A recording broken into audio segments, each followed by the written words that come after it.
डिसेंबर महिना उजाडला की महाबळेश्वरसह कोकणात मोठ्या संख्येने पर्यटक दाखल होत असतात। यातच शालेय विद्यार्थ्यांच्या सहली रायगड किल्ला, चौदार तळे, नरवीर तानाजी मालुसरे स्मारक पाहण्यासाठी येत असतात। न्यू हायस्कूल वरुड, घाटवड तालुका जाफराबाद, जिल्हा जालना या शाळेची सहल सिद्धटेक, बारामती, मोरगाव, जेजुरी, नारायणपूर, महाबळेश्वर येथून पोलादपूरकडे येत असताना बसमधील 18 विद्यार्थ्यांची प्रकृती अचानक खालावली।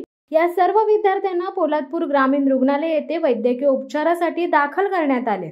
शाळेचे शिक्षक प्रकाश बनसिद्धर मस्तिके यांस याबद्दल विचारले असता महाबळेश्वर येथे विद्यार्थ्यांनी तेलकट खाद्यपदार्थ खाल्ल्याने तसेच स्टिंग सारखी शीतपेय पियाल्याने विद्यार्थ्यांना हा त्रास होत असल्याचे सांगितले। तर महाबळेश्वर ते पोलादपूर प्रवासादरम्यान विद्यार्थ्यांनी खिडक्या बंद केल्याने विद्यार्थ्यांचा श्वास कोंडला असल्याचे देखील सांगितले। घटनेची माहिती मिळताच उपविभागीय पोलीस अधिकारी शंकर काळे, पोलादपूर पोलीस ठाण्याचे पोलीस निरीक्षक अनिल जाधव, महाड ग्रामीण रुग्णालयाचे वैद्यकीय अधीक्षक शंतनू डोईफोडे, लहान मुलांचे doctor Pulle, doctor Anil Kakat, doctor Guthe, doctor Rajesh Shinde यांसह पोलादपूर तहसील कार्यालयाचे अधिकारी यांनी ग्रामीण रुग्णालयात धाव घेतली आहे।